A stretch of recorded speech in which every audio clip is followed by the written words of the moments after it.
Dr. Alok Pandey, sir, you are requested to deliver your talk. नमस्ते। मुझे श्री अरविंद के स्वप्न के बारे में कुछ शब्द कहने के लिए कहा गया है। आमतौर पर हम लोग मनुष्य की पहचान कहते हैं कि उसके कर्म से होती है, किंतु सच तो ये है कि मनुष्य की पहचान उससे कर्म नहीं, कर्म के पीछे जो मंतव्य है, जो उसका स्वप्न है, उससे होती है।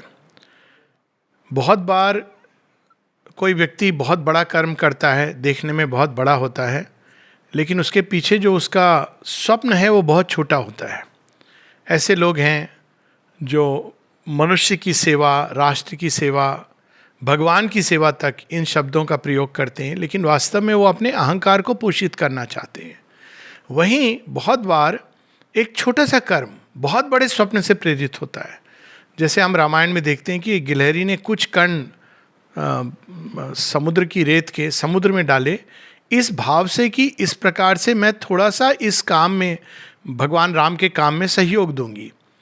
तो कर्म के पीछे जो स्वप्न है वो कार्य की महत्ता को हमारे सामने प्रस्तुत करता है।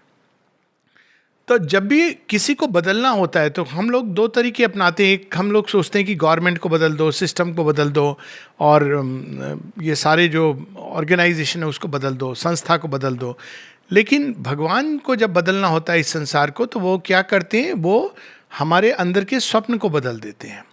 यही हम देखते हैं कि जब श्री राम आते हैं इस संसार में, तो वो एक पशु और राक्षस और असुर के साम्राज्य में एक प्रबुद्ध मन का एक धर्म का, राजधर्म का, इसका वो संकल्प जगा के जाते हैं।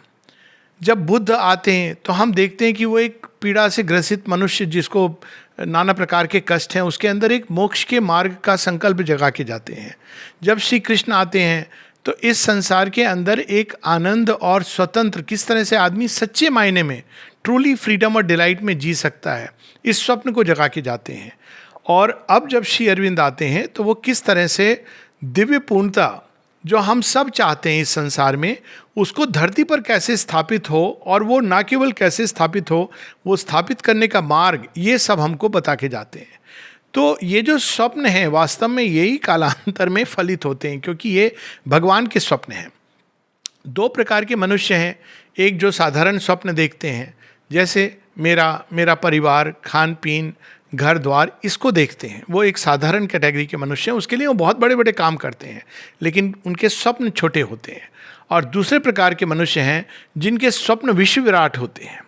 तो श्री अरविंद उन अवतार और उनकी श्रेणी में हैं जो इस संसार में एक बहुत विशाल विश्व विराट स्वप्न स्थापित करके गए हैं। और अगर हम इस स्वप्न को सूक्ष्मता से देखें तो वास्तव में ये भगवान का ओरिजिनल स्वप्न है जो उन्होंने पृथ्वी के लिए देखा है।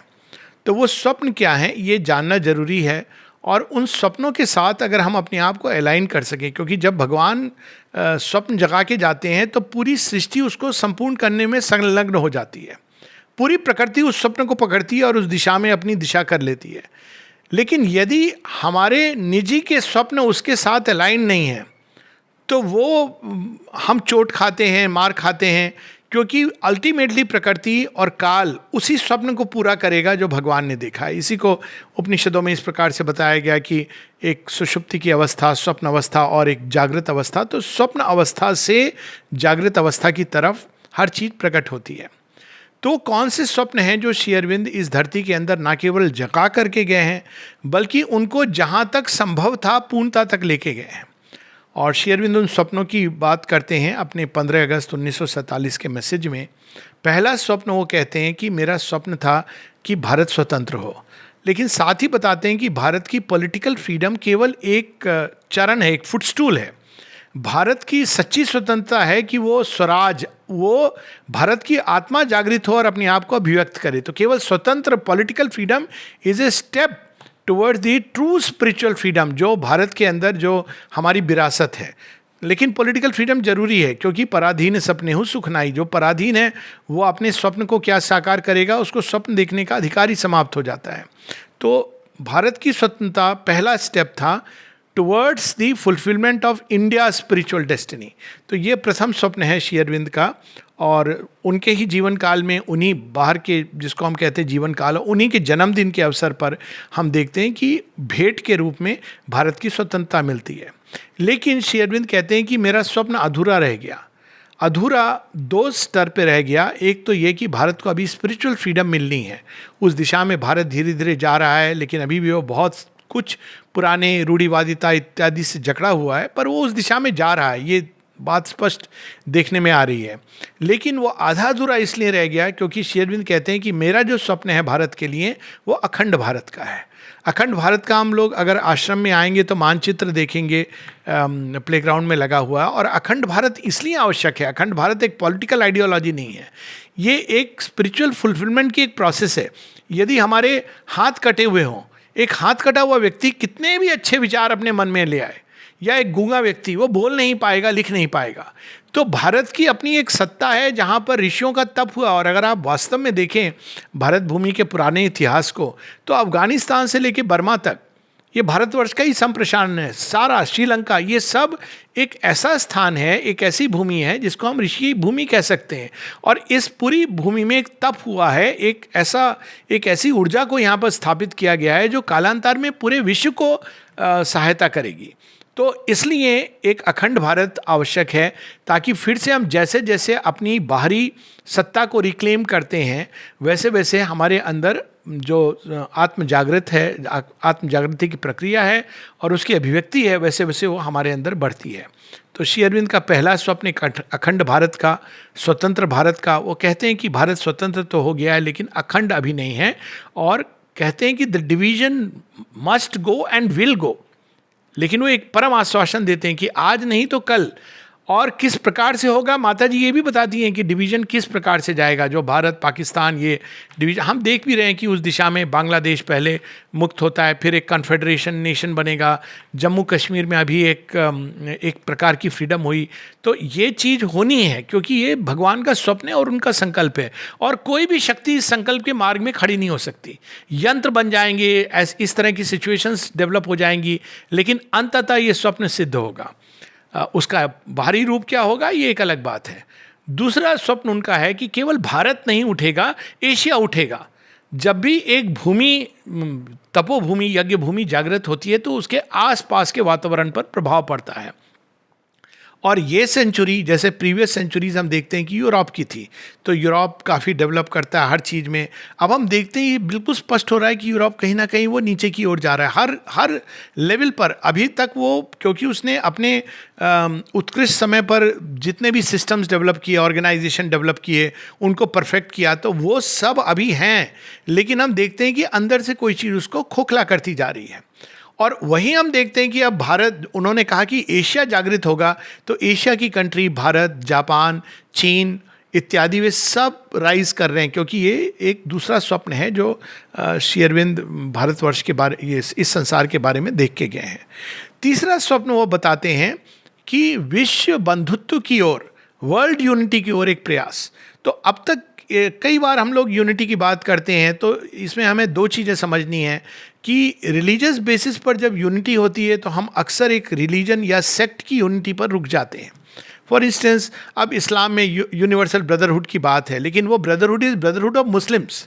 और उसी प्रकार से एक क्रिश्चियंस का एक कम्बिनेशन होगा, या पंजाब में खालसा। तो ये सब जगह हम वास्तव में कहीं ना कहीं मनुष्य यूनिटी चाहता है, लेकिन वो यूनिटी केवल एक सीमित मत, संप्रदाय, रिलीजन या आइडियोलॉजी तक सीमित रह जाती है। लेकिन जिस विश्व बंधुत्व की बात श्री अरविंद कहते हैं, वो किसी आइडियोलॉजिकल, रिलीजियस, सेकुलर बेसिस, इन किसी बेसिस पर नहीं है, उसका आधार आध्यात्मिक है। यानी जब हम जैसे जैसे जागेंगे अपने अंदर, अपने ही आत्म तत्व में, और हम ये जान जाएंगे कि वही आत्म तत्व केवल मनुष्य नहीं बल्कि जड़ तत्व तक के अंदर है, तो ये यूनिटी केवल मनुष्यों की यूनिटी नहीं है, but unity of every element of creation, जो ऑलरेडी गहराई में जाए तो इंटरकनेक्टेडनेस है, लेकिन हम इसको जानते नहीं। अब विज्ञान इस इंटरकनेक्टेडनेस को एक लेवल पर डिस्कवर कर रहा है, और योग इस इंटरकनेक्टेडनेस को दूसरे लेवल पर डिस्कवर करेगा। लेकिन इसको जानने के लिए, जीवन में उतारने के लिए, इस वर्ल्ड यूनिटी को, सबसे पहले हमको वो सूत्र पकड़ना है जिससे हम सब बंधे हैं।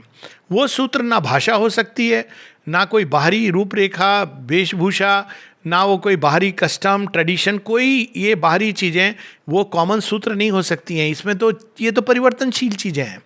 लेकिन भारतवर्ष ने जो सूत्र दिया है मानव एकता का, वो सूत्र आध्यात्मिक है। अगर हम चीज़ों के भीतर जाएं तो सोर्स है, एक ही सोर्स है। और इसका सूत्र ऋग्वेद के समय से है, जब वो कहा गया कि एकम सत विप्रा बहुधा वदंती, वो एक ही ट्रुथ है। अल्टीमेटली अगर हम चाहे विज्ञान का मार्ग लें और या आध्यात्मिकता का मार्ग लें, हम इस पॉइंट पर ही पहुंचेंगे कि source can not be two. तो वो सोर्स कॉन्शियस है कि नहीं है, इस पर चर्चा हो सकती है। और वो बड़ी सिंपल सी बात है, यदि हम लोगों के अंदर अर्ध कॉन्शियसनेस भी है, चेतनता है और चेतना का विकास हो रहा है प्राणी के साथ, तो वो जो स्टेट है वो सुपर कॉन्शियस है। ये एक लॉजिकल कंक्लूजन है। और जो आत्म चैतन्य है वो बीइंग भी है, वो एक सत्ता है। क्योंकि सत्ता किसको हम कहते हैं कि बीइंग, जब हम अपने बारे में कॉन्शियस हो जाते हैं तो हम कहते हैं आई एग्जिस्ट। तो वो आत्म चैतन्य, वो आत्मसत्ता, हम उसे भगवान कह लें, वही एक आधार बन सकता है सारे संसार को एक सूत्र में पिरोने का। कोई आइडियोलॉजी आधार नहीं बन सकती, कोई सीमित रिलीजियस धारा इसका आधार नहीं बन सकती। क्योंकि रिलीजन और मत क्या करते हैं, वो भगवान को सीमित कर देते हैं और बाद में वो मेरा भगवान और तेरे भगवान के आधार पर लड़ते हैं। यही चीज़ नॉन रिलीजियस आइडियोलॉजीज भी करती हैं, एग्जैक्टली सेम चीज़ करती हैं कि अगर आप मेरी आइडियोलॉजी को मानते हैं तो आप हमारे हुए, और यदि आप हमारी आइडियोलॉजी को नहीं मानते हैं तो हमारे शत्रु हैं। तो इस आधार पे नहीं, बल्कि एक डीपर आधार पे, on the basis of the self, जिसकी बात हम लोग ईश उपनिषद में बड़े सुंदर ढंग से कही गई है, ईशावास्यमिदं सर्वम यत् किंच जगत्याम जगत। और अब वो जो विश्व बंधुत्व का भाव है वो केवल मनुष्य के तक सीमित नहीं है, नहीं तो एक कलेक्टिव ह्यूमन ईगो बन जाएगी जो एलियन से लड़ेगी या धरती को नष्ट कर देगी। किंतु जड़ तत्व में भी भगवान है, कण कण में भगवान है, इसको हमें सार्थक करना है। इस प्रकार की वर्ल्ड यूनिटी की बात श्री अरविंद करते हैं कि जड़ तत्व में भी भगवान है और उसके अंदर जो भगवान है उनको प्रकट करो, उनको रिस्पेक्ट करो। हर चीज़ को, पृथ्वी जागृत है, सचेतन है, पृथ्वी भी एक देवी है जो हमारी पुरानी सनातन परंपरा है या सत्य है, उन सबको जीवन में उतारना और उसके आधार पर एक विश्व बंधुत्व का भाव जागृत करना। सो तीसरा स्वप्न है उनका वर्ल्ड यूनिटी। चौथा स्वप्न उनका, कहते हैं कि भारतवर्ष को, संसार को कुछ देना है। बहुत दो प्रकार की नेशनलिज्म है। एक नेशनलिज्म होती है जो आसुरिक नेशनलिज्म होती है, जिसको हम देखते हैं कि रावण लंका तक सीमित नहीं रखता अपना राज्य, दंडकारण्य में आता है, फिर किष्किंधा में जाना चाहता है, किष्किंधा में बाली से वो हार जाता है, विंध्याचल को क्रॉस करके वो रिस्क नहीं लेना चाहता है क्योंकि आर्मी है, अकेला जाएगा। उस समय मिथिला और अयोध्या वेयर पावरफुल किंगडम्स, राजा दशरथ देवासुर संग्राम तक में लड़े थे, तो वहाँ नहीं जाना चाहता है। लेकिन दंडकारण्य को पूरा अनार्यनाइज्ड कर देता है, वहाँ पर पूरी राक्षसी और आसुरिक सभ्यता, ये कल्चरल इन्वेशन है। और कल्चर को डिस्ट्रॉय करके एक नई चीज़ को स्थापित करना, उसके बाद उस स्थान को हड़प लेना, ये एक एग्रेसिव आसुरिक नेशनलिज्म है। लेकिन भारतवर्ष की जो नेशनलिज्म है बिल्कुल भिन्न है। वो बुद्ध की तरह है, कृष्ण की तरह है, सारे संसार में फैल गए, लेकिन वहाँ पर चीज़ों को एनरिच किया, मूल चीज़ को नहीं बदला। श्री रामचंद्र जी जाते हैं, पूरी लंका को जीत करके आते हैं, लेकिन लंका को जीतने के बाद भी वो वहाँ का राज्य विभीषण को सौंपते हैं, किष्किंधा का राज्य वापस सुग्रीव को सौंपते हैं। वो ये नहीं कहते कि now I am the king here. वो अलेक्जेंडर की वो श्रेणी अलग है, चंगेज़ खान, अलेक्जेंडर या मुगल किंग्स, ये लोग जो आए थे इनके अंदर आसुरिक नेशनलिज्म थी, या ब्रिटिशर जो आए थे, ये आसुरिक प्रकोप था। भारतवर्ष लेकिन जब देता है संसार, जब जाता है कहीं पर भी तो वो देता है। और क्या देता है, श्री अरविंद बताते हैं कि India is the spiritual Guru of the world, और भारतवर्ष का जो प्रकाश है वो पूरे विश्व में जागृत होना है। और वास्तव में अगर भारत के अंदर उसका अपना प्रकाश जागृत नहीं हुआ तो फिर सारे संसार में क्या है, अंधेरा ही है। आई थिंक आर्नल्ड टर्नबाई ने ये बहुत सुंदर बात कही है कि the future century belongs to India, and if India does not awake then there is no hope for civilisations. तो भारतवर्ष का जो जागरण है, भारतवर्ष का उत्थान है, श्री अरविंद अपने उत्तरपाड़ा भाषण में कहते हैं, 1908 की बात है, कि वो भारत केवल अपने लिए नहीं उठ रहा है, क्योंकि भारत का जो मूल मंत्र है वो है लोक संग्रहार्थ सर्वभूत हिते रता। भारत उठ रहा है और उसका उठना आवश्यक है, केवल भारत के लिए नहीं बल्कि पूरे विश्व के लिए, क्योंकि एक ऐसी शक्ति की चाबी भारत के पास है जो पूरे विश्व में नहीं है। और भारत को इस चाबी को विश्व में देना है, विश्व को तैयार करना है, और उसके लिए सबसे पहले भारत को अपनी आत्मा को जागृत करना है। और इसीलिए हम लोग देखते हैं कि भारत में नाना प्रकार की कठिनाइयाँ, नाना प्रकार की मुसीबतें। कई बार लोग कहते हैं कि भारत को ही क्यों चुना है, ऋषियों की भूमि को। जो पीएचडी करता है उसको ज़्यादा कठिनाई दी जाती है, जो केजी के स्टूडेंट को तो सब अच्छा माँ चॉकलेट दे देती है, बिस्तर भी एयर कंडीशन में सोता है। तो भारतवर्ष की आत्मा इतनी अधिक मैच्योर है, इतनी सशक्त है कि इसीलिए इतने इन्वेजन सह के भी इसकी आत्मा विलुप्त नहीं हुई। आप देखिए ग्रीक सिविलाइजेशन, रोम, इजिप्ट, सब मायन सिविलाइजेशन सब समाप्त हो गए, एटलांटिस, लेकिन भारत की सभ्यता परसिस्ट कर रही है क्योंकि वो इतनी गहरी है उसकी जड़ें, क्योंकि वो ना केवल पेरिश नहीं हो सकती बल्कि उसको संसार को भी बहुत फल फूल के रूप में संसार को अपना गिफ्ट देना है। तो ये चौथा ड्रीम है, India spiritual gift to the world. और श्री अरविंद कहते हैं कि इट हैज़ बिगन, और ये और अधिक फैलता चला जाएगा। और पांचवा ड्रीम जो स्वप्न है वो कहते हैं कि मनुष्य से ऊपर, मनुष्योत्तर, a higher super humanity of the future, उस दिशा में मनुष्य को जाना है। तो ये पांचवा गिफ्ट है जो जिसकी बात वो करते हैं, जो उनका एक मेन कार्य, जो जिसके लिए उन्होंने इंटीग्रल योग और आश्रम रूपी प्रयोगशाला और जगह जगह सोसाइटी के केंद्र बने हैं। उनका मेन जो उन्होंने बताया कि मानव की समस्याएं, उनका समुचित हल मानव के स्तर पर नहीं मिल सकता। मानव के स्तर पर केवल दो हल हैं, वो भी हल नहीं है, अपूर्ण है, कि या तो इस संसार को छोड़ के कहीं चले जाओ किसी पूर्णता की अवस्था में, या फिर इस संसार को स्वीकार करो वो जैसा है और उसी को अपनी सीमित मन, प्राण, बुद्धि के अहंकार के आधार पर अच्छा बनाने का प्रयास करो। उसमें अधिक से अधिक हम एक सात्विक जीवन जी सकते हैं, और हम सब जानते हैं कि सात्विक जीवन की कितनी सीमाएं हैं। स्वयं श्री रामचंद्र जी के जीवन में हम देखते हैं, युधिष्ठिर के जीवन में देखते हैं। तो श्री अरविंद ये पांचवा स्वप्न ये कि मनुष्य से आगे a new race, a new species, एक दिव्य मानवता, एक पाश्विक मानवता, एक असुर राक्षस को हम पीछे छोड़ आए हैं, लेकिन मनुष्य चेतना के उन्मीलन का अंतिम पड़ाव नहीं है। मनुष्य के आगे चेतना जानी, और ये भी बहुत लॉजिकल है कि यदि मनुष्य भगवान की सर्वोत्कृष्ट कृति है तो भगवान की क्रिएटिविटी पर हम लोगों को संदेह होने लगता है, क्योंकि मनुष्य वास्तव में अपने अंदर बोलता तो बड़ी अच्छी अच्छी बातें हैं लेकिन उसको कुछ भी जीवन में लागू नहीं कर पाता। इवन असाधारण मनुष्य, उनके जीवन में भी शैडोज दिखाई देती हैं। साधारण मनुष्य की तो बात ही हम नहीं कर रहे हैं। तो इतना स्पष्ट है कि यदि संसार, ये सृष्टि भगवान से प्रारंभ हुई है तो ये लॉजिकल है कि इसका अंत होगा एक दिव्य मानवता। It cannot be half way as man. तो इसीलिए श्री अरविंद बताते हैं कि man is a transitional being, और मनुष्य के परे एक नई जाति, जैसे पशु से मनुष्य आया वैसे मनुष्य से एक देव मानवता। मानवता वर्ड केवल यूज किया जा रहा है। माता जी यहाँ तक बताती हैं कि it will be a humanity of the future, जिसमें super humanity of the future, जिसमें देह तक बदल जाएगा। जैसे पशु और मनुष्य की देह में एक अंतर आ जाता है, हालांकि बेसिक प्लान सेम है। मनुष्य की और सुपरामेंटल बीइंग, अति मानस से, शक्ति से चलने वाले मनुष्य की या दिव्य मनुष्यता की, जो बेसिस इवन सेल्स की बेसिस बदल जाएगी। उसका देह ज्योतिर्मय होगा, उसके देह के अंदर प्लास्टिसिटी होगी, मृत्यु, रोग, शोक की संभावना तक नहीं होगी। तो ये एक नई मानवता या super humanity of the future, उसके लिए अब हम सबको तैयार होना है। ये एक पांचवा स्वप्न है जो श्री अरविंद यहाँ पर स्थापित करके गए हैं, और इन सब स्वप्नों की उन्होंने राह भी दिखाई है। जो पहले स्वप्न हैं, भारत की फ्रीडम, भारत की स्वतंत्रता, भारत का उत्थान, एशिया का उत्थान, इन सब के लिए उन्होंने जो मार्ग दिखाया वो ये है कि हर एक राष्ट्र को अपनी आत्मा को जागृत करना है। बिना उसको जागृत किए हुए ये संभव ही नहीं है। पहला वो इस स्वप्न का बता देते हैं उत्तर, और फिर उसके बाद एशिया को अगर जागृत करना है तो एशिया को भी अपने पास्ट में जाना है, अपने ही आत्मा को पहचानना है। एशिया जब भी उठाए, एशिया और यूरोप में एक मौलिक अंतर है।